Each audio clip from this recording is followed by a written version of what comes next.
சேதம் ஒன்றும் இல்லையப்பா. தண்ணீரை கடந்து வந்தோம், நாங்கள் மூழ்கி போகவில்லையப்பா. உங்க கிருபை எங்களை விட்டு இமை பொழுதும் விலகலப்பா.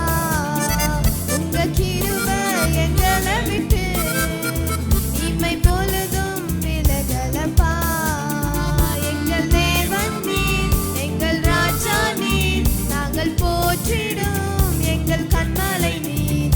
எங்கள் தேவன் நீர், எங்கள் ராஜா நீர், நாங்கள் போற்றிடும் எங்கள் கண்மலை நீர். செங்கடலை நீர் பிளந்தே, செம்மையான பாதை தந்தே, எரிகோவின் கோட்டைகளை உம் யோசனையால் தகர்த்தீ. கோலியாத்தின் கோஷங்களை ஒரு நொடியில் வென்று விட்டீர். கோலியாத்தின் கோஷங்களை ஒரு நொடியில் வென்று விட்டீர். எங்கள் தேவன் நீர், எங்கள் ராஜா நீர், நாங்கள் போற்றிடும் எங்கள் கண்மலை நீர்.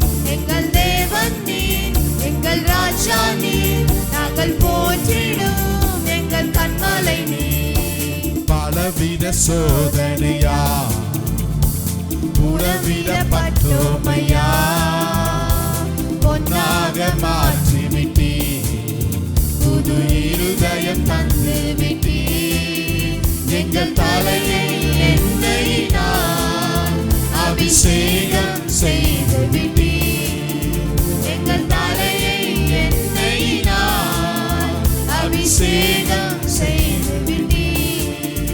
எங்கள் தேவன் நீர், எங்கள் ராஜா நீர், நாங்கள் போற்றிடும் எங்கள் கண்மலை நீர். எங்கள் தேவன் நீர், எங்கள் ராஜா நீர், நாங்கள் போற்றிடும் எங்கள் கண்மலை நீர். வருடங்களை உமது கிருபையினால் கடந்தோ, இனி வரும் நாட்களெல்லாம் உந்தன் மகிமைகளை காண்போம். எங்கள் ஆயுள் உள்ளவரை இயேசு நாமத்தை உயர்த்திடுவோம். எங்கள் ஆயுள் உள்ளவரை இயேசு நாமத்தை உயர்த்திடுவோம். எங்கள் தேவன் நீர், எங்கள் ராஜா நீர், நாங்கள் போற்றிடும் எங்கள் கண்மலை நீர். எங்கள் தேவன் நீர், எங்கள் ராஜா நீர், நாங்கள் போற்றிடும் எங்கள் கண்மலை நீர். எங்கள் தேவன் நீர், எங்கள் ராஜா நீர், நாங்கள் போற்றிடும் எங்கள் கண்மலை நீர். எங்கள் தேவன் நீர், எங்கள் ராஜா நீர், நாங்கள் போற்றிடும் எங்கள் கண்மலை நீர்.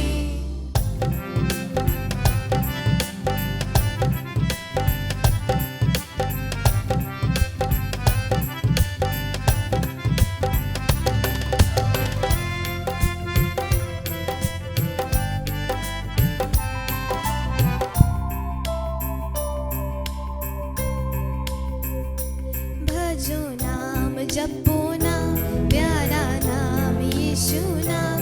भजो नाम जपो नाम, प्यारा नाम यीशु नाम. चाहे सुबह हो या शाम, चाहे सुबह हो या शाम, यीशु नाम रे. सब भक्ति करो मिल गाओ यीशु नाम रे. सब भक्ति करो मिल गाओ यीशु नाम रे. भजो नाम जपो नाम, प्यारा नाम यीशु नाम. भजो नाम जपो नाम, प्यारा नाम यीशु नाम. चाहे सुबह हो या शाम, चाहे सुबह हो या शाम, यीशु नाम रे. सब भक्ति करो मिल गाओ यीशु नाम रे. सब भक्ति करो मिल गाओ यीशु नाम रे.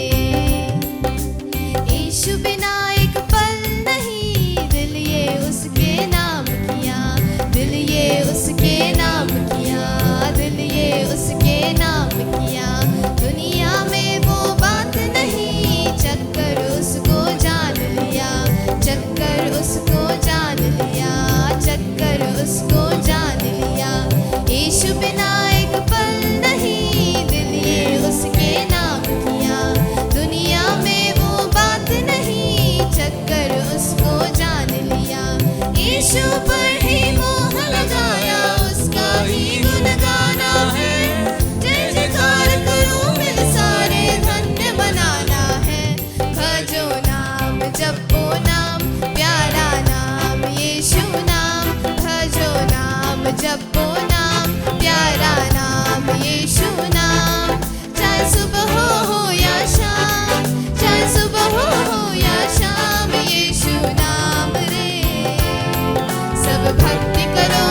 मोल नहीं, तूने ऐसा दाम दिया, तूने ऐसा दाम दिया, तूने ऐसा दाम दिया।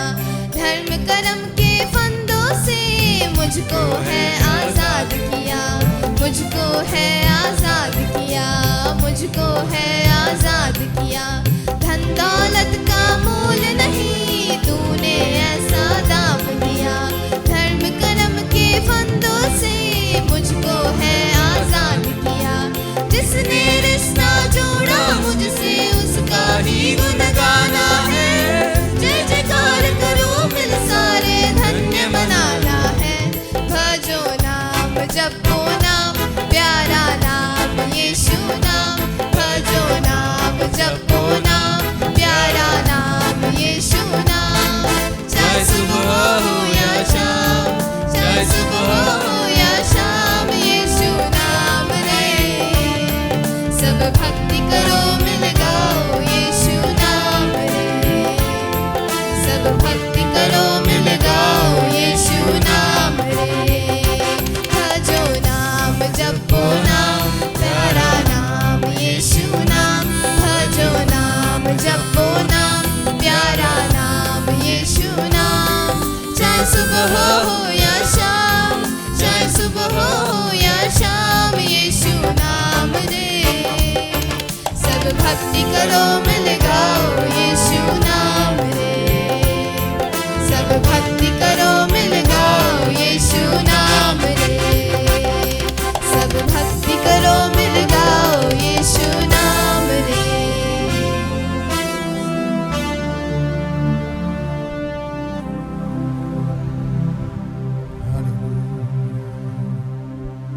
Hallelujah. Oh, நன்றி இயேசுவே. பிரசன்னம் பிரசன்னமே பிரசன்னம் பிரசன்னமே பிரசன்னம் பிரசன்னமே பிரசன்னம் பிரசன்னமே என் ஆசையெல்லாம் பிரசன்னமே என் ஆற்றலெல்லாம் பிரசன்னமே என் ஏக்கமெல்லாம் பிரசன்னமே என் வாஞ்சையெல்லாம் பிரசன்னமே பிரசன்னம் பிரசன்னமே பிரசன்னம் பிரசன்னமே பிரசன்னம் பிரசன்னமே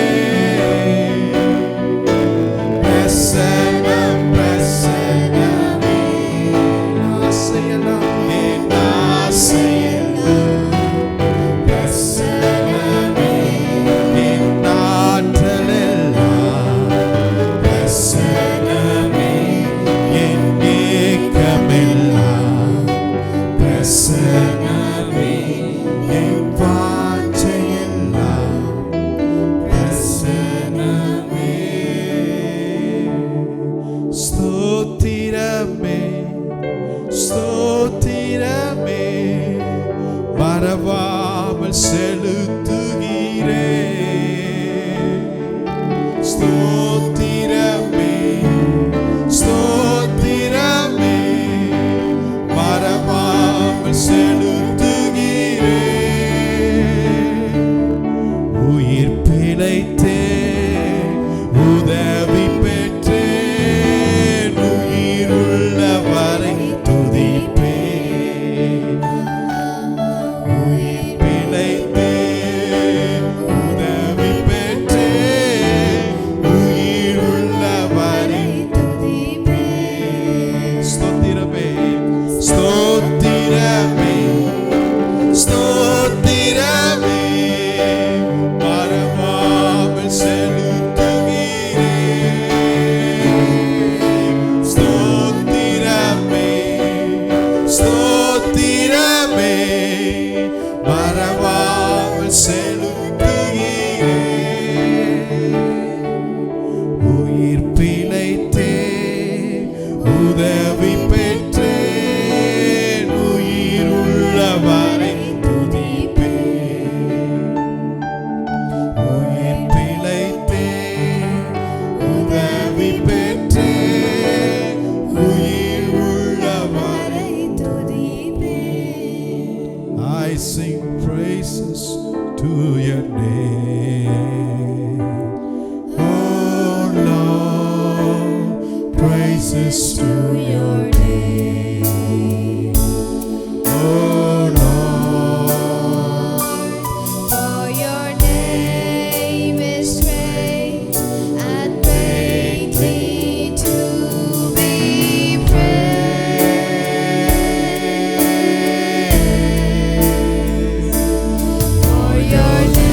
கைவிடா தெய்வமே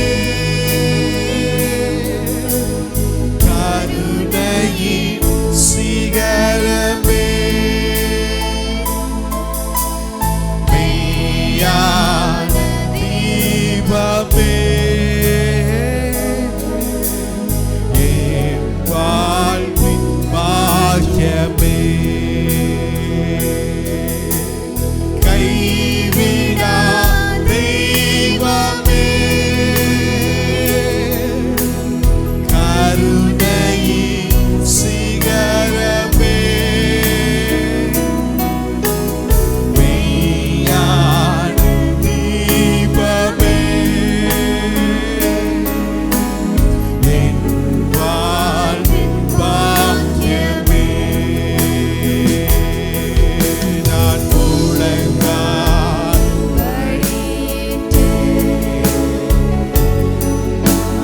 முழுவதும் தருகிறேன் நான் முழங்கால் படியிட்டு முழுவதும் தருகிறேன் நான் முழங்கால் படியிட்டு முழுவதும் தருகிறேன் जैसे माता संभालती है वैसे यीशु संभालेगा जैसे माता संभालती है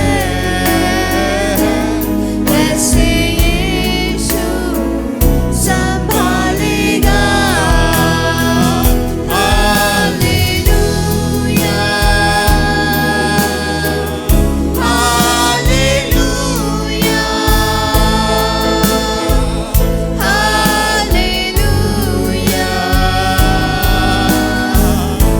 हालेलुया हालेलुया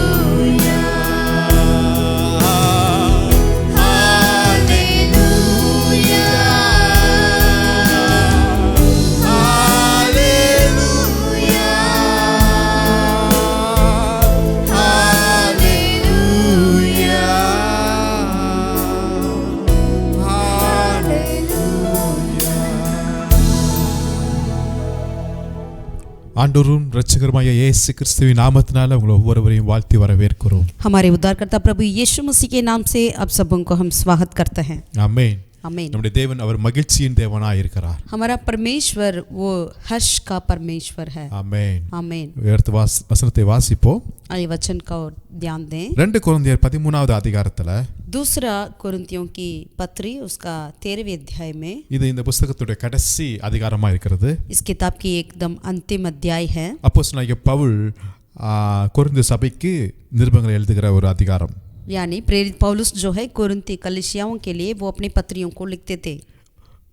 தன்னுடைய வாழ்த்துக்களை சொல்லிக் கொண்டே இருக்கிற நேரத்துல जब उन्होंने अपने बधाइयों को बताते रह रहे हैं 11ஆம் வசனத்துல 11वीं आयत में கடைசியாக சகோதரரே சந்தோஷமாய் இருங்கள் என்று முடிக்கிறார். निदान हे भाइयों आनंदित रहो. ஆமென். आमीन. உண்மையாகவே நம்ம எப்படி சந்தோஷமா இருக்க வேண்டும் என்பதை அப்போஸ்தலனாகிய பவுல் வாழ்க்கையிலிருந்து நம்ம கற்றுக்கொள்ள வேண்டியது அநேகமா இருக்கிறது. जरूर हमें प्रेरित पौलुस के जीवन में से कई ऐसे बातों को सीखना अवश्य है किस तरह से हम आनंदित रह सकते हैं. ஏனென்றால் அவரை போல உபத்திரவம் ஆண்டவருக்காக பட்ட கஷ்டங்கள் சொல்லவே முடியாது. அந்த அளவுக்கு அவர் அதிகமாய் அவர் பெற்றிருக்கிறாங்க. क्योंकि प्रेरित पौलुस के समान ऐसा उपद्रव परमेश्वर के लिए कष्ट उठाने वाला और कोई नहीं है. ஆனாலும் அந்த சூழ்நிலையிலும் அவர் சந்தோஷமாய் இருக்கிறார், மற்றவர்களை சந்தோஷத்துக்குள்ள வழிநடத்தி இருக்கிறார். लेकिन उसके बावजूद भी उन्होंने खुद ही आनंदित रहा और औरों को भी अनंत में अगुवाई किया. அப்ப இந்த உலகத்தின் மூலமாய் வருகிற உபத்திரமோ கஷ்டமோ பலவீனமோ நஷ்டமோ ஒன்றும் நம்முடைய சந்தோஷத்தை சேதப்படுத்தவே முடியாதுங்க. तो इसका मतलब ये जो है, इस संसार की ओर से जो हमारे पास आती है, उपद्रव हो या कष्ट नष्ट कुछ भी हो, वो हमारी आनंद को कुछ नहीं कर सकता. ஏனென்றால் நாம் பெற்ற இந்த சந்தோஷம் இது உலகத்தின் மூலமாய் வந்த சந்தோஷம் அல்ல, பணத்தின் மூலமாய் வந்த சந்தோஷம் அல்ல, இது பரலோகத்தின் மூலமாய் கொடுக்கப்பட்ட ஒரு நித்திய சமாதானமாய் இருக்கிறது. क्योंकि जो आनंद हर्ष हमने पाए हैं वो पैसे के द्वारा, इस संसार के द्वारा या अपने धन दौलत के द्वारा मिला नहीं, वरन ये स्वर्ग की ओर से हमें मिला है. அதனால தான் अनेक கிறிஸ்தவருடைய வாழ்க்கையில இப்படிப்பட்ட ஒரு சாட்சிகள் நம்ம கேட்டிருக்கிறோம். इसीलिए कई मसीह लोगों के जीवन में इस तरह गवाहों को हम सुनते हैं. ஆண்டவர் அறியாத பிள்ளைகள் கிறிஸ்தவர்கள் விசுவாசிகளை பார்த்து சொல்லுவாங்க, நீங்க ரொம்ப சந்தோஷமா இருக்கிறீங்களே, எப்பொழுதும் உங்களுடைய மகிழ்ச்சி உங்க முகத்துல தெரியுதே என்பது अनेक பேர் சொல்லி இருக்கிறத நம்ம கேட்டிருக்கிறோம். अन्य जाति लोग जो मसीह को जाने हैं, उन लोगों को देखकर यूं कहते हुए हम सुन पाते हैं कि आप कैसे आनंद से रहते हैं, कैसे आप खुशियां से रहते हैं करके वो पूछते हैं. இன்னைக்கு உலகத்திலேயே அதிகமாக சந்தோஷமாய் வாழக்கூடிய ஒருத்தன் யார் என்றால் அவர்கள் கிறிஸ்தவர்கள் மாத்திரம் தான் இருக்க முடியும். आज संसार में, पूरे संसार में कौन जो है आनंद से रहने वाले हैं करके अगर पूछेंगे तो वो जरूर सच्चे मसीह लोग ही होते हैं. இன்னைக்கு உலகத்துல பார்க்கிறோம் பெரிய பெரிய ஸ்டார், பெரிய பெரிய அரசியல்வாதிகள், பெரிய பெரிய சினிமா நட்சத்திரங்கள், இவங்க வாழ்க்கையெல்லாம் பார்க்கும்போது பணம், பொருள், சம்பாதித்தியம் எல்லாமே இருக்குது. ஆனா அவங்களுக்கு அது சந்தோஷம் இல்லாத சூழ்நிலையை நான் பார்க்கிறோம். आज संसार में देखिएगा, जो बड़े बड़े नेता लोगों को देखिए या बड़े बड़े सिनेमा स्टार को देखिएगा, उनके पास क्या कुछ नहीं है,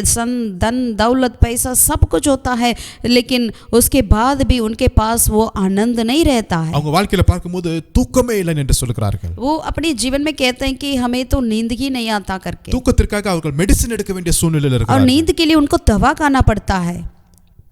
தற்கொலைக்கு நேராய் போய் கொண்டிருக்கிறார்கள். और कई लोग आत्महत्या की ओर जाते हैं சந்தோஷம் இல்லை, क्योंकि आनंद नहीं है. ஏன்னா ஆனா கிறிஸ்தவர்களாகிய நமக்கு பெரிய சந்தோஷத்தை கர்த்தர் கொடுத்திருக்கிறார். लेकिन मसीह लोग हमारे लिए परमेश्वर बड़े आनंद को दे रखे हैं. அப்போஸ்தலனாகிய பவுல் பிலிப்பியர்ல அதிகமா எழுதுகிற காரியம் தான் சந்தோஷமாயிருங்கள். மீண்டும் சொல்லுகிறேன், சந்தோஷமாயிருங்கள். प्रेरित पौलुस फिलिप्पी कलीसिया के लिए पत्री लिखते हैं, वो बार बार यूं लिखते हैं कि प्रभु में आनंदित रहो. फिर मैं कहता हूँ प्रभु में सदा आनंदित रहो करके लिखते हैं. தாழ்வானாலும் சந்தோஷமாயிருங்கள், உயர்வானாலும் சந்தோஷமாயிருங்கள், நஷ்டமடைந்தாலும் சந்தோஷமாயிருங்கள், மேன்மை அடைந்தாலும் சந்தோஷமாயிருங்கள். यदि आप ऊंचाईपन हो आनंद रहो, या नीचे में है आनंद रहो, या और हर खुशियाँ में रहते हैं आनंदित रहो, बिना कुछ है आनंदित रहो, हर परिस्थिति में आनंदित रहो करके वो कहते हैं. கர்த்தருக்குள் சந்தோஷமாயிருங்கள். यानी प्रभु में आनंदित रहो. ஹalleluya. हालेलुया. ஒரு கிறிஸ்தவன் சந்தோஷமா இருக்கணும். यानी एक मसीह लोगों के लिए एक आनंदित से रहना अवश्य है. எல்லா டைமும் சந்தோஷமா இருக்க முடியுமான்னு கேட்டா கொஞ்சம் கஷ்டமா தான் தெரியும். अगर हर बार हर समय में क्या हम आनंद रह सकते हैं, ये थोड़ा मुश्किल लगता है. உதாரணத்துக்கு சில காரியங்களை நம்ம வாசிக்க வரோம். उदाहरण के लिए कुछ बातों की ओर ध्यान दें. முதலாவதாக ஆதியாகமம் 31 அதிகாரத்தை எடுத்துக்கொள்ளுங்கள். उत्पत्ति 31वीं अध्याय को हम पलटें. சரி, ஆதியாகமம் 13 அதிகாரத்தை எடுத்துக்கொள்ளுங்கள். उत्पत्ति उसका 13वीं अध्याय का और हम पलटें. இங்கு ஆபிரகாமுக்கும் லோத்துக்கும் நடக்கிற ஒரு காரியத்தை நாம் வாசிக்க முடியும். यहाँ पर अब्राम और लूत के बीच में कुछ बातें होती हैं. கர்த்தர் ஆபிரகாமை அழைக்கிறார். परमेश्वर अब्राम को बुलाया, அற்புதமாய் வழிநடத்தி கொண்டிருக்கிறார். अद्भुत तरीके से अगुवाई कर रहे हैं. மந்தைகள், ஆடுகள், மெய்ப்பர்கள் என்று சொல்லி பெருக்கத்துல போய் கொண்டிருக்கிறார்கள். उनके पास भेड़ बकरियां, गाय बैल और सोने रूप का बड़ा धन उनके पास था. இப்ப ஆபிரகாம் கூட வந்த லோத்துவும் ஆசீர்வதிக்கப்படுகிறான். तो अब क्या हुआ, अब्राहम के साथ जो आया उसका लूत भतीजा भी वो आशीषित में रहा. அவனுக்கும் மெய்ப்பர்கள், பொன்னு, வெள்ளி, ஆடும் என்று சொல்லி பெருக்கத்தை பார்க்க முடியுது. लूत के लिए भी भेड़ बकरियां, गाय बैल और सारे रहते हुए हम देख पाते हैं. அவர்கள் ஒருமிக்கு கூடி இருக்க முடியாத அளவுக்கு பூமி தாங்க முடியலையா. और उस देश में उन दोनों की समाई ना हो सकी कि वे इकट्ठे रहें. இப்ப 13 அதிகாரத்துல 7 வசனத்தை வாசிக்கும் போது 13वें अध्याय का 7वें आयत में देखते हैं, ஆபிரகாமுடைய மந்தை மேய்ப்பருக்கும் லோத்துடைய மந்தை மேய்ப்பருக்கும் அங்கு வாக்குவாதம் உண்டாகிறது. अब्राम और लूत की भेड़ बकरी और गाय बैल के चरवाहे के बीच में झगड़ा हुआ. இப்ப இந்த நேரத்துல ஆபிரகாம் லோத்தை கூப்பிட்டு சொல்லுகிறாரு, इस समय में अब्राम ने लूत से कहा, எனக்கும் உனக்கும் என் மேய்ப்பருக்கும் உன் மேய்ப்பருக்கும் எதுக்கு வாக்குவாதம்? मेरे और तेरे बीच और मेरे और तेरी चरवाहा के बीच में झगड़ा ना होने पाए। 9வது வசனத்துல சொல்றாரு, और 9 आयत में कहते हैं, இந்த தேசமெல்லாம் உனக்கு முன்பாக இருக்கிறதல்லவா, देखो ये सारा देश तेरे सामने नहीं, நீ என்னை விட்டு பிரிந்து போகலாம், நீ இடதுபுறம் போனால் நான் வலதுபுறம் போகிறேன், நீ வலதுபுறம் போனால் நான் இடதுபுறம் போகிறேன் என்றார். सो मुझसे अलग हो, यदि तू बाएं और जाए तो मैं दाहिनी और जाऊंगा, और यदि तू दाहिने और जाए तो मैं बाएं और जाऊंगा। அப்போ லோத்து தன் கண்களை ஏறெடுத்து பார்த்து ஒரு சமபூமி, ஒரு செழிப்பான ஒரு இடத்தை பார்த்து அங்க போயிட்டாருங்க லோத்து. तब लूत ने आंख उठाकर और यर्दन नदी के पास वाली सारी तराई को देखा कि सब चिंची हुई है, तो उन्होंने उसी स्थान को चुनकर चला गया। ஆனா ஆபிரகாம் எங்க இருக்கிறாரு? लेकिन अब्राहम काम पर था, வனாந்தரத்துல தான் இருக்கிறாரு. वनांतर में ही था। ஆனா கூட வந்த லோத்து இப்ப எங்க போறாரு? लेकिन साथ जो आया लूत कहाँ चला गया? அவன் கண்கள்ல ஒரு செழிப்பான இடத்தை பார்த்து செலக்ட் பண்ணி அங்க போயிறாரு. यानी अपनी आंखें उठाकर देखा, सफलता के स्थान को देखा और वहां चला गया। இந்த நேரத்துல நம்ம ஆபிரகாமை கொஞ்சம் நல்லா உற்று பார்க்க வேண்டியதா இருக்கிறது. इस समय में हमें अब्राहम का और तरह सा ध्यान देनी चाहिए। அழைக்கப்பட்டவன் ஆபிரகாம், बुलाया हुआ व्यक्ति अब्राहम था, கூட வந்தவன் தான் லோத்து. साथ जो ऐसे ही आया था लूत। ஆனா அழைக்கப்பட்டவன் இன்னைக்கு வனாந்தரத்துல தான் நின்னுட்டு இருக்காரு. लेकिन बुलाया हुआ व्यक्ति अब भी वनांतर में ही खड़ा है। ஆனா கூட வந்தவன் நல்ல ஒரு செழிப்பான ஒரு ஆசீர்வாதமான இடத்துல போய் சுதந்தரிக்கிறான். लेकिन जो साथ जो आया था वो कहाँ चला गया? एक सफलता सी हरी भरी तराई में चला गया। இதை ஆபிரகாம் எப்படி ஏற்றுக்கொள்கிறார் என்றால், इस बातों को किस तरीके से अब्राहम ने उसे अपना लिया था? சந்தோஷமா ஏற்றுக்கொள்கிறார். आनंद के साथ। ஆமென். आमेन।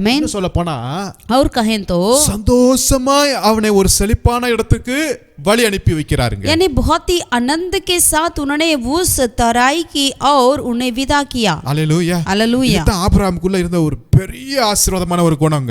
यही अब्राहम के अंदर जो रहा था बहुत ही बढ़िया एक आशीष है। சந்தோஷமாய் தன் கூட இருந்தவனை ஒரு செழிப்பான இடத்துக்கு வழி அனுப்புகிறார். ஆனா இவன் இன்னைக்கும் ஆபிரகாம் வனாந்தரத்துல தான் உட்கார்ந்துட்டு இருக்கிறார். अपने साथ जो आया था लूत को एकदम आनंद के साथ उस हरी भरी थराइयों के और विदा किया था, लेकिन अब जो है वो आप खुद ही वनांतर में खड़ा है। ஆபிரகாம் இப்படி கூட சொல்லியிருக்கலாம், நீ இங்கே இரு, நான் அந்த செழிப்பான இடத்துக்கு போகிறேன், ஏன்னா நான் தான் பெரியவன், நான் தான் அழைக்கப்பட்டவன், கர்த்தர் என்னோட தான் பேசிட்டு இருக்கிறாரு என்று சொல்லி இருக்கலாமே. अब्राहम यूं भी तो कह सकते थे कि देखो मुझे वहां जाना है सफलता की, और क्योंकि मैंने ही बुलाया गया, मुझे ही परमेश्वर ने बुलाया, मैं ही बड़ा हूँ आपसे, तो इसीलिए मुझे ही उस हरी भरी तराई की ओर जाना चाहिए, तो यही रहो करके कह सकता था। ஆனா இங்க பார்க்கிறோம், लेकिन यहाँ हम देखते हैं சந்தோஷமாய் வழி அனுப்பி वो வைக்கிறார். आनंद के साथ लूत को विदा करते हुए देखते हैं। ஹalleluya. हालेलुया। மனசுல ஒரு சின்ன அளவு கசப்போ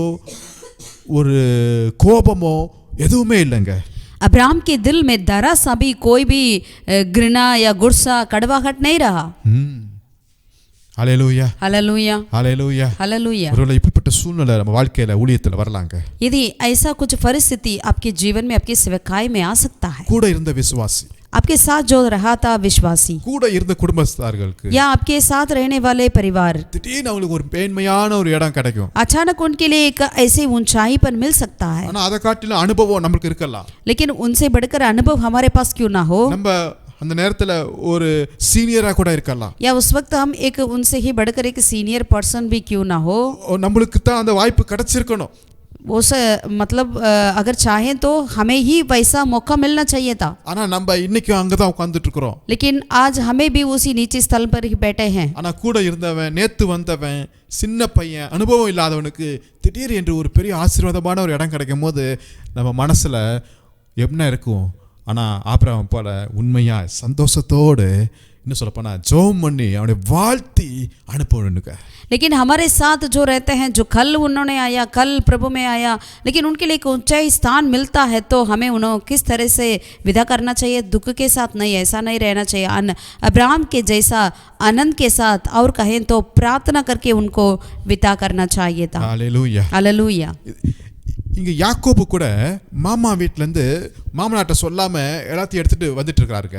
यहाँ पर याकूब के देखते हैं जिन्होंने अपने मामा जी को कुछ भी नहीं बताया और उन्होंने अपनी सारी चीजों को लेते हुए उन्होंने वापस जा रहा था. யாக்கோபு ஓடி போயிட்டார். அதுக்கப்புறம் 3 நாள் கழிச்சு தான் மாமனாருக்கு இந்த நியூஸ் வருகிறது. याकूब ने चला गया करके 3 दिन बाद ही उसकी लाबान को खबर मिला. இப்ப லாபான் யாக்கோபை தேடி ஓடி வருகிறாரு. अब लाबान जो है याकूब को पीछा कर रहा था. இப்ப கரெக்ட்டா கண்டுபிடிச்சு யாக்கோபிட்ட ஒரு காரியத்தை சொல்றாரு.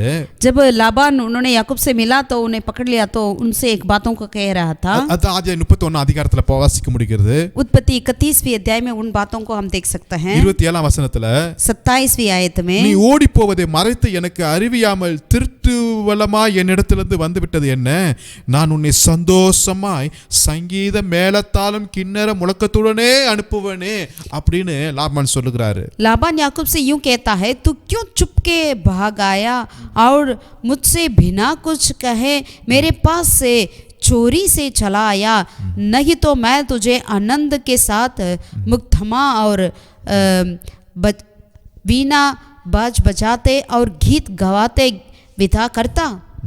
நான் உன்னை சந்தோஷமாய் அனுப்புவேனே என்கிறார். यानी मैं आनंद के साथ मुझे विदा नहीं करता. அல்லேலூயா. हालेलुया. நான் உன்னை சந்தோஷமாய் வழி அனுப்புவேனே. मैं तुझे तो आनंद के साथ मैं विदा करता था. யாக்கோபு இருக்கிற வரையும் லாபானுக்கு ஒரு பெரிய ஆசீர்வாதமா தான் இருந்துச்சு. जब तक याकूब रहा तब तक लाबान के साथ उनकी आशीष तो मिली. ஆனா இப்ப சொல்றாரு லாபான், நீ போகும்போது சொல்லிருக்கலாம்ல நான் சந்தோஷமா உன்னை அனுப்புவேனே அப்படின்னு சொல்றாருங்க. लेकिन अब लाबान कह रहे हैं जब तू जा रहा था तो मुझे बताता था, मैं तुझे आनंद के साथ विदा करता. அருமையான தேவனுடைய பிள்ளைகளே, प्रभु के प्रिय लोगों, சந்தோஷமாய் அனுப்புங்க. आप खुशी से आनंद के साथ विदा करें. கர்த்தர் பார்த்துக் கொள்வார். यहोवा परमेश्वर संभालेंगे. ஆமென். आमीन. இரண்டாவதாக நம்ம சந்தோஷமாய் என்ன செய்யணும்னா, और दूसरा हमें खुशी से आनंद से क्या करना है? உபாகமம் 12ஆம் அதிகாரத்துல व्यवस्था विवरण 12वीं अध्याय में 6ஆம் வசனத்துல வாசிக்கிறேன்.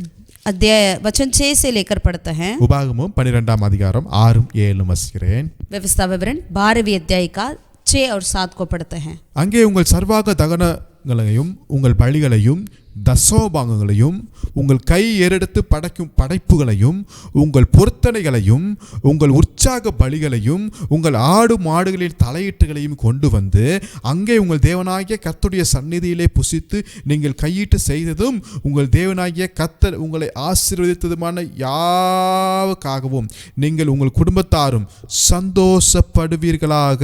आमीन. व्यवस्था विवरण 12वीं अध्याय का 6 और 7 को हम पढ़ते हैं.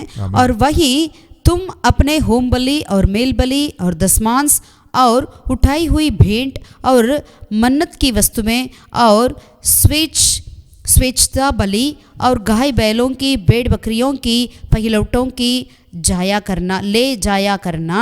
और वही तुम अपने परमेश्वर यहोवा के सामने भोजन करना और अपने अपने घराने समेत उन सब कामों पर जिनमें तुमने साथ लगाया हो और जिन पर तुम्हारे परमेश्वर यहोवा की आशीष मिली हो आनंद करना. அல்லேலூயா. हालेलुया. என்ன வசனம் போடப்பட்டிருக்கிறது? वचन में क्या लिखा है? கர்த்தருக்காக நீங்க எதெல்லாம் நீங்க கொடுக்குறீங்களோ, जो परमेश्वर के लिए आप क्या कुछ देते हैं, அதையெல்லாம் நீங்கள் சந்தோஷமாய் செய்யுங்க. उन सारी बातों को आनंद के साथ करना है. வருத்தத்தோடும் கட்டாயத்தோடும் விசனத்தோடும் அல்ல. अब कभी भी निराश के साथ का दुख के साथ जबरदस्ती के साथ नहीं करना. ஆமா, ஒரு சபையில சொல்லுவாங்கல்ல, ஒரு பாடலை பாடும்போது நம்ம காணிக்கை கொடுப்போம் என்று जब சொல்லுவாங்க. कलिसिया में बोला जाता है जब एक गीत गाएंगे प्रभु के लिए हम दान देंगे करके, அப்ப அந்த பேக் வரும்போது ஏதோ கொடுக்கணுமே எல்லாம் பாப்பாங்களே அப்படின்னு சொல்லி கொடுக்கிறதுக்கு அழகல்ல. जब वो बैग आता है हमारे पास तो तैली तो हमें अरे सब लोग देख रहे हैं मुझे देना है करके ऐसा नहीं देना है. உள்ளத்தின் ஆழத்திலிருந்து यानी अपने दिल से கர்த்தர் என்னை எவ்வளவாய் நன்மை செய்திருக்கிறார், परमेश्वर ने मुझे कितना सारी भलाइयां दे रखे हैं. அந்த சந்தோஷம் இருக்கும்போது நம்ம ஏதோ கணக்கு பண்ணி பார்த்து போடவே முடியாதுங்க. यदि वो अनंत हमारे पास रहेगा तो हम कुछ हिसाब से नहीं दे सकते हैं. ஏன்னா நம்ம கொடுக்குற இந்த சாதாரண இந்த பைசாவை இவ்வளவு சர்வ வளமுள்ள தேவன் அதை கரத்தை நீட்டி அதை வாங்கி அதை ஏற்றி கொடுக்கிறார் பார்த்தீங்களா? அவருக்கு என்ன நம்ம காசு வச்சு அவர் என்னங்க செய்யணும், அதெல்லாம் தேவையே இல்லைங்க. ஆனாலும் நம்ம ஒரு சாதாரண ஒரு மனிதர், நம்ம கொடுக்குற இந்த அற்பமான இந்த சில காரியங்களை, காணிக்கைகளை அவ்வளவு ராஜாதி ராஜா, கர்த்தாதி கர்த்தர், சர்வ வல்லமுள்ள தேவன் கரத்தை நீட்டி அதை ஏற்றி கொண்டுக்கிறார். பார்த்தீங்களா, இதை காட்டிலும் ஒரு பெரிய பாக்கியம் இந்த உலகத்தில் வேறு எதுவுமே இல்லைங்க. यानी बात तो यह है कि हम साधारण व्यक्ति जो भी हम देते हैं उसे महान परमेश्वर जिन्होंने वो ग्रहण करते हैं ना, यही बड़ी बात है। उनके लिए हमारी चीज़ों की ज़रूरत नहीं, लेकिन फिर भी उन्होंने हम जो थोड़ा बहुत देते हैं उसे वो ग्रहण करते हैं। इसी कार्य के लिए हमें आनंदित रहना चाहिए, खुशी से देना चाहिए। Hallelujah, hallelujah, hallelujah, hallelujah. So ஆண்டவருக்கு நம்ம எதை கொடுத்தாலும் சந்தோஷமாய் கொடுங்க. ஒருவேளை நீங்கள் வருத்தத்தோடு கஷ்டத்தோடு கொடுத்தோன்னா அதில் எந்த விதமான ஆசீர்வாதமே கிடையாது. तो इसीलिए जब भी आप प्रभु के लिए देते हैं तो आनंद के साथ दीजिएगा। अगर आप दुख के साथ देते हैं उसमें तो कोई आपकी कोई प्रयोजन नहीं रहता है। ஆமென். தேவாலயம் கட்டப்படுகிறது, परमेश्वर का भवन बनाया जा रही थी। தாவீது ராஜா அந்த தேவாலயத்திற்காக என்னென்னமோ காரியங்களை அவங்க கொடுக்கிறார் பாருங்க. दाऊद राजा ने उस परमेश्वर के मंदिर के लिए क्या क्या नहीं दिया। ராஜா மாத்திரமில்லை, ஈவன் ஜனங்களும் மனப்பூர்வமாய் கர்த்தரிடத்தில் கொண்டு வந்தார்களாம். केवल राजा ही नहीं, वर लोग भी क्या करते थे, अपने तन मन से लोगों के लिए परमेश्वर के लिए लेकर आए थे। இந்த வசனம் இருக்குது 1 நாளாகமம் 29வது அதிகாரத்துல 9வது வசனத்தை வாசிக்கும் போது அழகா போடப்பட்டிருக்கிறது. 1 நாளாகமம் 29:9 இப்படி மனப்பூர்வமாய் கொடுத்ததற்காக ஜனங்கள் சந்தோஷப்பட்டார்கள், உத்தம இருதயத்தோடு உற்சாகமாய் கர்த்தருக்கு கொடுத்தார்கள், தாவீது ராஜாவும் மிகவும் சந்தோஷப்பட்டார். पहला इतिहास की किताब उसका 29वीं अध्याय का 9 आयत में लिखा है, तब प्रजा के लोग आनंदित हुए क्योंकि हाकिमों ने प्रसन्न होकर खरे मन और अपनी अपनी इच्छा से यहोवा के लिए भेंट दी थी, और दाऊद राजा बहुत ही आनंदित हुआ। ஆமென், आमीन। ஜனங்கள் உற்சாகமாகவும் சந்தோஷமாகவும் கொடுத்தார்களாம். यानी लोग जो है आनंदित से और उत्साहित से परमेश्वर के लिए दे रहे थे। ஆமென், ஆமென்। நம்ம எப்படி கொடுக்கிறோம் ஆண்டவருக்கு என்று? आज हम परमेश्वर के लिए कैसा देते हैं? கஷ்டத்தோடு கொடுக்காதீங்க. कष्ट से मत दीजिए। இயேசு அந்த ஏழை விதவை போட்ட அந்த 2 காசை அவர் பார்த்துட்டே இருக்கிறார். यीशु मसीह जो गरीब विधवा ने जो दिया है उस 2 तमड़ियों को वो देखते रहते थे। இயேசு பார்த்து பெரிய ஆச்சரியப்படுகிறாருங்க. यीशु मसीह जब देखे थे उन्होंने बहुत ही आश्चर्यचकित हुए। அந்த அம்மாக்கு அந்த 2 காசு தான் இருக்கு, ஆனா அதையும் போட்டாங்க. அப்படின்னா பாருங்க எந்த அளவுக்கு அந்த அம்மா சந்தோஷமா இருந்திருப்பாங்க. क्योंकि वो विधवा के पास वही 2 तमड़ियां ही था और कुछ नहीं रहा, लेकिन उसे भी उन्होंने आनंद से दे दिया था। इन बातों को यीशु ने देखा है। Hallelujah, hallelujah, hallelujah, hallelujah. சந்தோஷமாய் கொடுப்போம் ஆண்டவர் हम கரத்துல. परमेश्वर के लिए आनंद के साथ दे सकें। ஆமென், आमीन। மூன்றாவதாக சந்தோஷமா இருக்க வேண்டும். எந்த விஷயத்துல தெரியுங்களா? तीसरा, हमें आनंद के साथ रहना कौन सी बातों में? தேவனுடைய ஆலயத்திற்கு வரும்போது நம்ம சந்தோஷமா இருக்க வேண்டும். परमेश्वर की आराधनालय की ओर आते हैं तो हमें आनंद के साथ आना चाहिए। Hallelujah, hallelujah. ஆமா, இது வேதத்துல பழைய ஏற்பாட்டுல நிறைய இடத்துல நம்ம பார்க்க முடியும். इस बातों को हम पुराना नियम में हर जगह में देख सकते हैं। நம்ம சங்கீதம் 122 சங்கீதத்துல கூட வாசிக்க முடியுது. நம்ம भजन 122 में भी हम पढ़ सकते हैं। 1ஆம் வசனத்தை पहला आयत को पढ़ेंगे। சங்கீதம் 122:1 भजन 122 का पहला आयत, கர்த்தருடைய ஆலயத்திற்கு போவோம் வாருங்கள் என்று எனக்கு அவர் சொன்னபோது மகிழ்ச்சியா இருந்தே। जब लोगों ने मुझसे कहा कि हम यहोवा के भवन को चलें, तब मैं आनंदित हुआ। Hallelujah, hallelujah. எங்க போகணும்னு அந்த வார்த்தையை கேட்கும் போதே எனக்கு ரொம்ப சந்தோஷமா இருக்குங்கிறாரு। यानी वो शब्दों को सुनते ही उन्होंने आनंदित हुआ करके कहते हैं। அப்ப எந்த அளவுக்கு தாவீது கர்த்தருடைய ஆலயத்தின் மேல ஒரு பிரியமா இருந்தார் பாருங்களேன்। तो देखिएगा दाऊद ने कितनी ज्यादा यानी कितनी सीमा से बढ़कर उन्होंने परमेश्वर के भवन के प्रति आनंदित रहा। ஆமென், ஆமென்। இந்த உலகத்துல 1000 நாள் இருக்கதை காட்டிலும், ஒருவேளை இந்த அரண்மனையில எத்தனையோ நாட்கள் இருக்கதை காட்டிலும், ஆனா கர்த்தருடைய ஆலயத்துல நம்ம அவருடைய தேவ பிரசன்னத்துல இருக்கிறது பெரிய சந்தோஷங்க। इस संसार में 1000 सालों रहने से बेहतर है और कहीं रहने से बेहतर है परमेश्वर के भवन में हमें रहना बहुत ही आनंद है। ஏனென்றால் அவர் அலங்கத்திற்குள்ளே சந்தோஷமும் அரண்மனைக்குள்ளே சுகமும் இருப்பதாக। क्योंकि परमेश्वर के भवन के अंदर आनंद और परमेश्वर के उस भवन के अंदर शांति है। ஆமென், आमीन। சார், இந்த வாரம் முழுவதும் நம்ம வேலை செய்றோம் இல்லையா? पूरे हफ्ते भर हम काम करते हैं। இந்த வாரத்தின் முதல் நாளை நம்ம ஆணுடைய ஆலயத்தில் நம்ம கொடுக்கும்போது மீதி நாட்கள் எல்லாம் ஒரு பெரிய ஆசீர்வாதமாக இருக்கும். यदि उस हफ्ते के पहला दिन को हम परमेश्वर के लिए समर्पित करते हैं तो बाकी सारा दिन जो है हमारे लिए आशीषित रहेगी. இன்னும் திங்கள்லேருந்து நம்ம சாட்டர்டே வரை பார்க்கும்போது வேலைகள், எத்தனையோ பிரச்சனைகள், எத்தனையோ காரியங்களை சந்திக்க வேண்டியது இருக்குது, சோதனைகள், விபத்துகள், என்னென்னமோ காரியங்கள் இந்த உலகத்தில் வந்துட்டு இருக்குது. இதெல்லாவற்றையும் நம்ம எதிர்த்து நின்று ஜெயிக்கிறதுக்கு ஒரு தேவ பலன் வேண்டும் இல்லையா? கர்த்தருடைய வார்த்தை வேண்டும். அதை எங்கே நம்ம பெற்றுக்கொள்ள முடியும்னா அந்த வாரத்தின் அந்த முதல் நாளிலே தேவ ஆலயத்தில் போய் தேவ பிரசன்னத்தில் இருக்கும்போது அதை நிச்சயமாய் பெற்றுக்கொள்ள முடியும். संसार में हम सोमवार से लेकर शनिवार तक कितने कितने परेशानियों को सामना करना पड़ता है, लोगों को सामना करना पड़ता है. उन सारी चीज़ों को हमें जीतना है तो हमें पहला हफ्ते की पहला दिन को हमें परमेश्वर की उपस्थिति में, परमेश्वर के भवन में, परमेश्वर के वचन में हमें उस शक्ति को, सामर्थ्य को पाएंगे तो बाकी सारा दिन हमारे लिए कुशल रहेगा. அல்லேலூயா. हालेलुया. ஞாயிற்றுக்கிழமை ஆலயத்துக்கு வர்றது கூட ஏனோ தானோ ஏதோ கட்டாயத்தின் பேரில் அதுக்காக வரக்கூடாது, संतोषमाय வர வேண்டும். तो रविवार आराधना के लिए भी हमें जबरदस्ती के चलते, किसी के बोलने के चलते नहीं आना चाहिए, वरन आनंद के साथ हमें आना चाहिए. அடுத்த வசனம் போடப்பட்டிருக்கு, சபை கூடி வருவதில்லை நீங்க விட்டு விடாதீர்கள் என்று போடப்பட்டிருக்கு. इसलिए वचन में लिखा है कोई लोग जो छोड़ देते हैं कलीसिया इकट्ठा होना, वैसे तुम भी ना छोड़ो करके लिखता है. அப்போஸ்தலர் புத்தகத்துல வாசிக்கும் போது அவங்க தினந்தோறும் என்ன செய்றாங்க? சபையில கூடி வருகிறாங்க, தேவாலயத்துல கூடி வருகிறாங்க, வீடுகள் தோறும் அப்போஸ்தலர் பிக்கிறாங்க. அப்ப ஒவ்வொரு நாளும் அவங்க ஆலயத்திலையும் ஆலயம் வீட்டிலையும் இப்படியா அவங்க செய்து கொடுக்கிறதை நான் வாசிக்க முடியுது. तो अगर प्रेरितों के काम में देखते हैं तो वो सारे क्या करते थे, हर एक दिन परमेश्वर के भवन में और घरों में इकट्ठे होते थे, परमेश्वर में मगन होते थे करके देख सकते हैं. ஆனா வாரத்தில் இப்போ ஒரு நாள் அந்த 2 மணி நேரம் கொடுக்கிறது பெரிய கஷ்டமா இருக்கு சில பேருக்கு. लेकिन आज जो है हफ्ते में एक दिन में वो 2 घंटा को परमेश्वर के लिए देना ही बहुत ही मुश्किलें हो जाती है कई लोगों के लिए. அந்த 9 மணி ஆராதனைக்கு 9:30க்கு 10 மணிக்கு வரதுங்க மக்கள்லாம் இருக்கிறார்கள். अगर 9:30 बजे आराधना है तो लोग 10 साढ़े 10 भी आ जाते हैं. இதே மாதிரி நம்ம ட்ரெயின் ஃப்ளைட்டை பிடிக்க முடியுமா? या कुछ इसी तरह अगर हम ट्रेन पकड़ सकते हैं या फ्लाइट पकड़ सकते हैं क्या? அல்லது அடுத்த நாள் நம்ம ஆபீஸ்க்கு போக முடியுமா? या अगला दिन ऑफिस में हम इस तरह जा सकते हैं क्या? ஆனா கர்த்தர் ரொம்ப பொறுமை உள்ளவராய் இருக்கிறார். लेकिन परमेश्वर इतना धीरज रह रहे हैं. ஆமா. சந்தோஷமாய் வரணும்னா என் தேவன் அங்க வர்றதுக்கு முன்னாடி நம்ம போய் நிக்கணுங்க.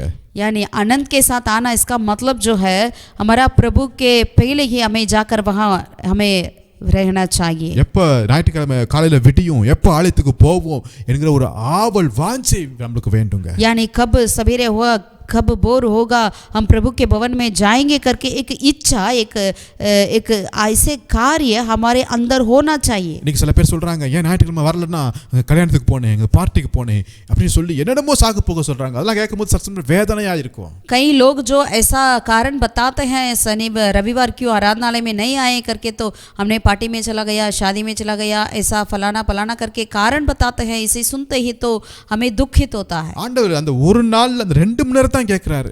அதை கூட நம்ம வர முடியாம இந்த உலக காரியத்துக்கு நம்ம செலவு பண்றோமே, இதை காட்டிலும் ஒரு துக்கமான காரியம் ஆண்டவருக்கு வேற எதுவுமே கிடையாதுங்க.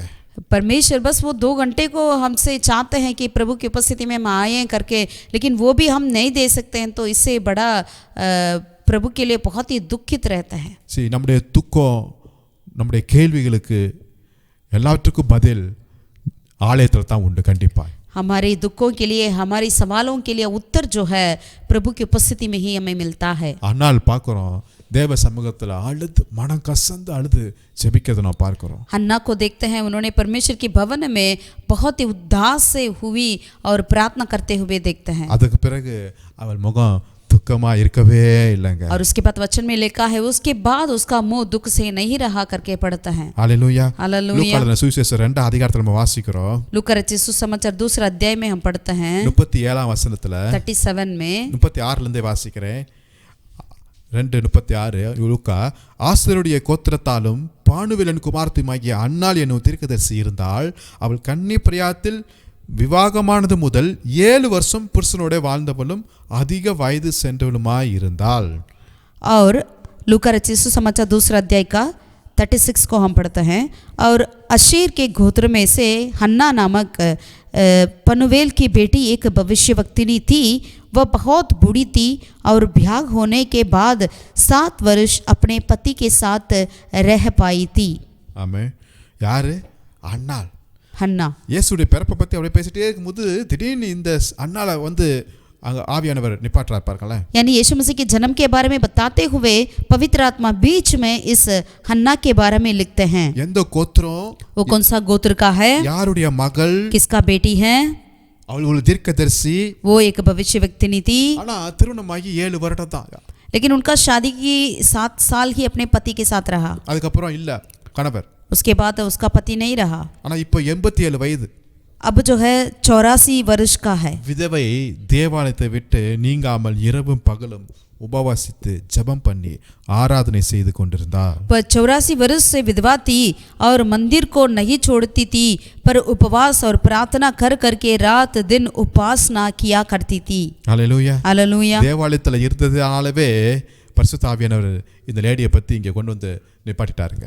उन्होंने परमेश्वर के भवन में रात और दिन वही रहा करती थी। इसी के चलते ही परमेश्वर ने क्या किया, इस विधवा को यहाँ पर लिखा है। ஆமென். आमीन। விதவை வாழ்றது என்பது சாதாரண ஒரு விஷயம் அல்ல. विधवा को जीना तो साधारण बात नहीं है। ஆனாலும் எந்த துணையுமே இல்லை.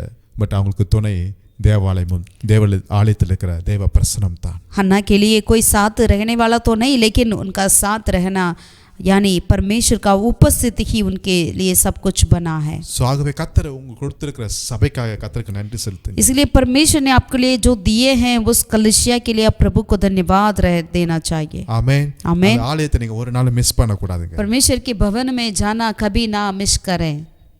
அது தேவ ஆலயம். वो परमेश्वर का भवन है। அங்கே தான் அங்கே பேட்டரி சார்ஜ் பண்ணிட்டு வர்றது மாதிரி நம்முடைய ஆத்மாவையும் நம்முடைய ஆவியையும் சார்ஜ் பண்ணக்கூடிய ஒரு இடம் அந்த தேவ ஆலயமாக இருக்கிறது. जिस तरह से बैटरी को हम चार्ज करते हैं वैसे ही हमारी आत्मा को, हमारी प्राण को जो चार्ज करने का स्थान है परमेश्वर का उपस्थिति। ஆமென். आमीन। இன்னொரு வசனத்தை வாசிப்போமா? और एक वचन को हम पढ़ेंगे। 2 யோவான் 1ஆம் அதிகாரத்தில் दूसरा यूहन्ना की पत्री पहला अध्याय में 4ஆம் வசனத்தை வாசிக்கிறேன். वचन 4 को हम पढ़ते हैं। 2 யோவான் 1:4. दूसरा यूहन्ना का पहला अध्याय, एक ही अध्याय है उसका, अध्याय वचन 4। பிதாவினால் நாம் பெற்ற கற்பனையின்படி உம்முடைய பிள்ளைகளில் சிலர் சத்தியத்திலே நடக்கிறதை நான் கண்டு மிகவும் சந்தோஷப்பட்டேன். मैं बहुत ही आनंदित हुआ कि मैंने तेरे कितने लड़के वालों को उस आज्ञा के अनुसार जो हमें पिता की ओर से मिली थी सत्य पर चलते हुए पाया है। ஆமென். आमीन। உம்முடைய பிள்ளைகள் சத்தியத்துல நடக்கிறத பார்க்கும்போது கேட்கும்போது ரொம்ப சந்தோஷமா இருக்குதுயா. जब तेरे लड़के वालों ने परमेश्वर के आज्ञा के अनुसार चलते हैं करके इन बातों को जब मैंने सुना तो मैंने बहुत ही आनंदित हुआ। ஒவ்வொரு விசுவாசியும் தன்னோட வாழ்க்கையில கேட்க வேண்டிய பார்க்க வேண்டிய ஒரு மிக முக்கியமான ஒரு காரியம் நம்முடைய பிள்ளைகளுடைய சாட்சிங்க.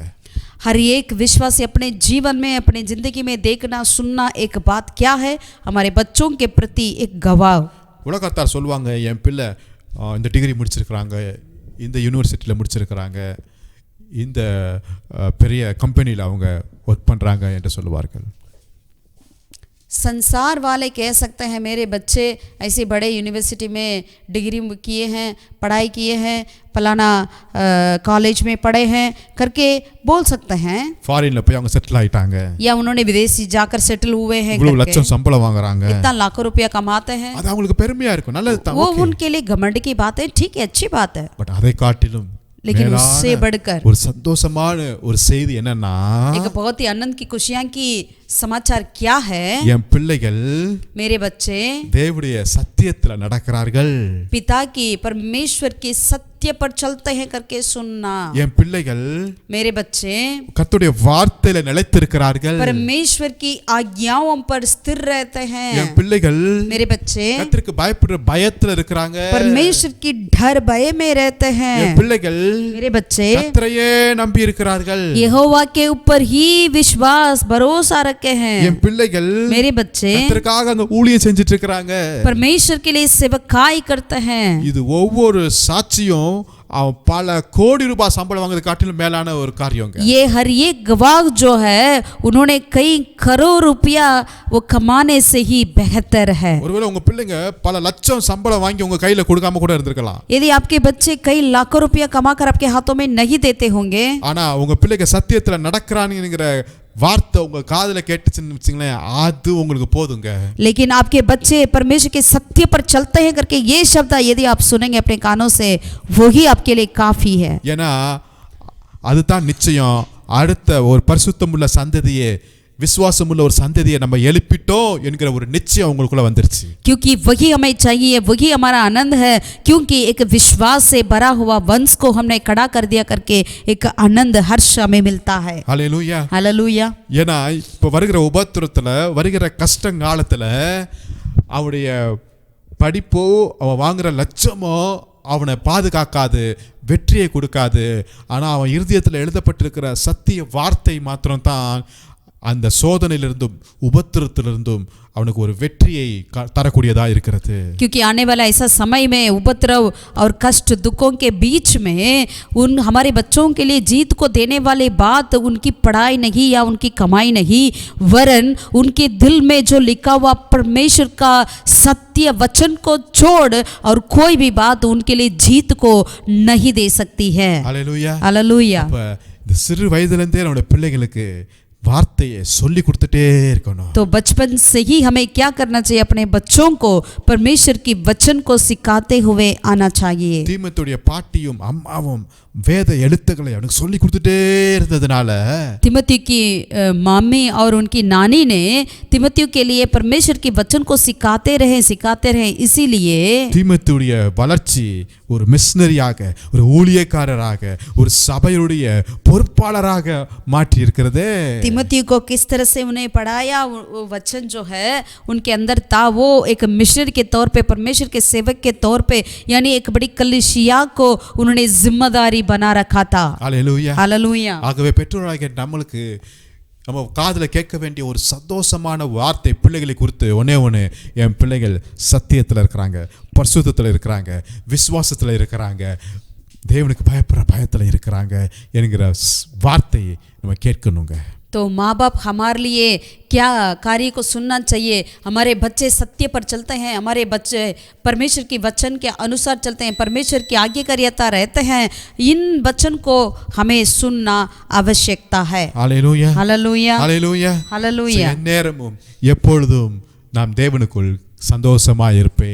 तो हमेशा हर समय हर वक्त हम मसीह में आनंदित रहेंगे। आमीन। हालेलुया। கூட இருந்த ஜனங்கள் பிரிந்து போனாலும் சந்தோஷமா இருப்பேன்। हमारे साथ रहने वाले हमसे छोड़कर चले भी जाए, हम आनंद से रहेंगे। தசம பாகம் காணிக்கை கொடுக்கும்போது அது எனக்கு கொஞ்சம் கஷ்டமா தான் இருக்கும், ஆனாலும் நான் சந்தோஷமாய் கொடுப்பேன்। दशमांश अगर दान देते वक्त मेरे लिए कुछ कष्ट लगता क्यों ना हो, तब भी मैं आनंद से रहूंगा, आनंद से देऊंगा। வருகிற போது சந்தோஷமாய் வருவேன்। कलीसिया के आने समय पर भी मैं आनंद के साथ आऊंगा। ஆராதிப்பதில் நான் சந்தோஷமாய் ஆராதிப்பேன்। आराधना के समय में आनंद के साथ आराधना करूंगा। என் பிள்ளைகள் சத்தியத்தில் நடக்கிறதை நான் கேட்கும்போது எனக்குள்ள ஒரு பெரிய சந்தோஷம் உண்டாகும்। जब मेरे बच्चे सत्य पर चलते हैं करके इन वचन को सुनता हूँ तो मैं आनंद से रहता हूँ। हालेलुया। हालेलुया। சந்தோஷமா இருக்க நான் பழகணும்। तो इसलिए हमें आनंद से रहना हमें सीखना है। நம்முடைய வேதாகமம் ஒரு சந்தோஷத்தின் புக்குன்னு கூட சொல்லலாங்க। हमारे बाइबल को हम यूं भी कह सकते हैं, एक आनंद का किताब भी कह सकते हैं। ஏன்னா ரொம்ப துக்கமா இருக்கும்போது, जब आप दुख से रहते हैं, இந்த வேதத்தை எடுத்து படிக்கும்போது इस बाइबल को उठाकर आप पढ़ेंगे तो இந்த வார்த்தை ஆறுதலா இருக்கும்। ये वचन हमारे लिए शांति देती है, இந்த வார்த்தை எனக்கு சந்தோஷத்தை கொடுக்குது। ये वचन हमारे लिए खुशियां को देती है, இந்த வார்த்தை எனக்கு தைரியத்தை கொடுக்குது। ये वचन हमारे लिए धैर्य को देती है। அப்ப இந்த வேதாகமம் ஒரு சந்தோஷத்தின் புக்குன்னு தான் சொல்லணும்। या इसका मतलब ये बाइबल जो है, कलाम जो है, एक खुशी का किताब ही हमें कहना चाहिए था। ஆமென்। आमीन। நம்முடைய தேவன் அவர் சந்தோஷத்தின் தேவன், हमारा परमेश्वर वो आनंद का परमेश्वर அவர் है, மகிழ்ச்சியின் தேவன், वो हर्ष का परमेश्वर है। ஹalleluya। हालेलुया। கர்த்தருக்குள் சந்தோஷமா இருப்போம், அதுவே நம்மளுக்கு பலனா இருக்கிறது। प्रभु में हम सदा आनंदित रहें, वही हमारा बल है। அப்படிப்பட்ட சந்தோஷத்தின் தேவன் உங்களுடைய வாழ்க்கையை ஆசீர்வதிப்பாராக। ऐसा हर्ष का आनंद का परमेश्वर आप सभी को आशीषित करें। ஜெபிக்கலாம்। आइए प्रार्थना करें। மகிழ்ச்சியின் தேவனே, நாங்கள் நன்றியோடு உம்மை ஸ்தோத்திரிக்கிறோம்। आनंद का परमेश्वर हम तेरा धन्यवाद करते हैं। இன்றைக்கு விசுவாசிக நாங்க தான் சந்தோஷமா இருக்கணும் ராஜா. प्रभु आज विश्वासी हमें ही आनंद से रहना चाहिए. எந்த உபத்திரம் கஷ்டம் வியாதி பலவீனங்கள் துக்கம் வந்தாலும் या कुछ भी उपद्रव कष्ट दुख आए क्यों ना हो, இத எங்களுக்குள்ள இருக்கிற சந்தோஷம் அது உண்மையான சந்தோஷம், அது பரலோகத்தின் சந்தோஷம், அது நித்தியமான சந்தோஷத்தை நீங்க வைத்திருக்கிறதுக்காக ஸ்தோத்திரம் ஐயா. हमारे अंदर आपने आनंद एक अनंत काल की आनंद को, अनंत काल की खुशियां को, खुदावन उस स्वर्गीय खुशियां को, आनंद को रखते हैं, उसके लिए हम धन्यवाद करते हैं. ஒருவேளை எங்களுக்கு நடக்கிற காரியங்களை பார்க்கும்போது மாம்சத்துல பார்க்கும்போது அது கஷ்டம் அது நஷ்டம் போல காணப்படும். यदि मांस में देखा जाए हमारे लिए जो भी बातें होती है वो कष्ट नष्ट के लिए भी क्यों ना हो, பட் ஆவியானவர் துணையோடு நாங்க பார்க்கிறோம். लेकिन हम पवित्र आत्मा की सहायता के साथ देखते हैं, அப்ப சந்தோஷமாய் நாங்கள் பார்க்கிறோம். हम आनंद के साथ देखते हैं. ஹalleluya. हालेलुया. ஏன்னா எங்க வாழ்க்கையில நீங்க எதை அனுமதித்தாலும் அது என்னுடைய நலனுக்காக நன்மைக்காக சந்தோஷத்திற்காக தான் நீங்க அனுமதிக்கிறீங்க ராஜா. क्योंकि जो बातें हमारे जीवन में आप अनुमति देते हैं वो हमारी भलाई के लिए ही अनुमति देते हैं. ஆமென். ஆமென். உமக்காக நாங்க எதை செய்தாலும் சந்தோஷமாய் செய்வோம். हम आपके लिए जो भी करें प्रभु आनंद के साथ करने पाए. சந்தோஷமான ஒரு வார்த்தையை நாங்க கேட்கணும் ராஜா எங்க வாழ்க்கையில. हमारे जीवन में ऐसे ही आनंद का समाचार सुनना चाहिए था. அது என்னன்னா எங்க பிள்ளைகள் சத்தியத்துல நடக்கறாங்க என்று. क्या है हमारे बच्चे वो सत्य पर चलते हैं करके. இப்படிப்பட்ட சாட்சியெல்லாம் நாங்கள் கேட்டு நாங்கள் இன்னும் சந்தோஷத்துக்குள்ள வளர ऐसे இருக்கிறோம். गवाह को सुनकर हम और आनंद में रहने के लिए हमें मदद कर राजा. ஐயா நாங்கள் ஒரு நாள் மரித்த பிறகு நித்திய பரலோகத்துக்கு நாங்கள் வரும்போது அது மிகுந்த சந்தோஷமான ஒரு இடம் ராஜா.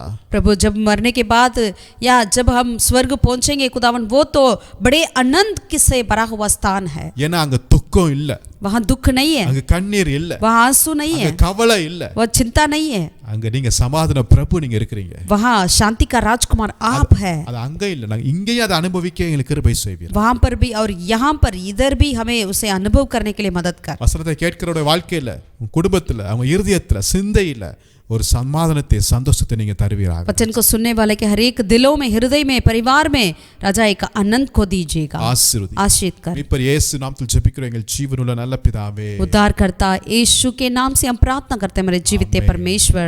आमीन आमीन. हालेलुया. हालेलुया. கர்த்தர் உங்களை ஆசீர்வதிப்பார். यहोवा परमेश्वर आप सभी को आशीषित करें. Thank you. Praise the Lord.